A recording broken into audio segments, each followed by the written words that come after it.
The sound of obedience. The great camp of Israel was quiet, but it was a waiting quiet. For over a year, they had followed the cloud of God's presence, and now they were camped at the base of Mount Sinai. My name is Cole, and I lived with my grandfather, Heman, a priest who served near the tabernacle. We were ready to move, but not by sight alone. Moses gave a special command: make 2 trumpets of hammered silver. These trumpets weren't for battle, but for guidance.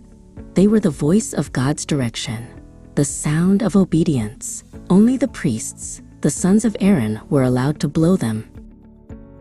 My grandfather Heman was a man of the trumpet. He taught me about the 3 sacred sounds.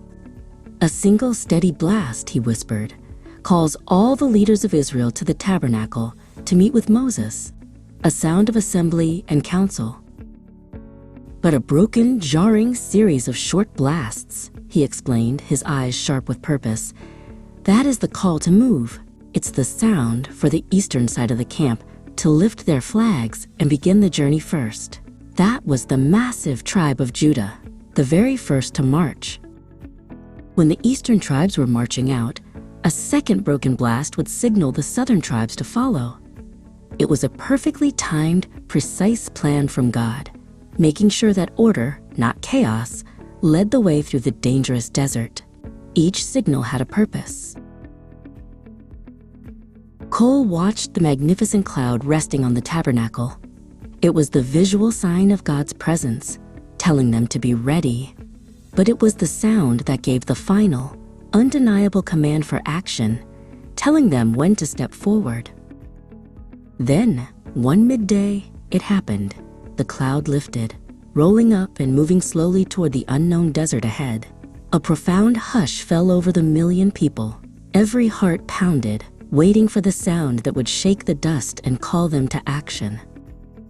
Tarat-tat-tat, Heman's trumpet, joined by the others, erupted in the first broken blast. It was a piercing, glorious sound of urgent obedience. Immediately, the standard bearers of Judah, Issachar, and Zebulun cried, "Up! Let's go!" The people didn't question the direction.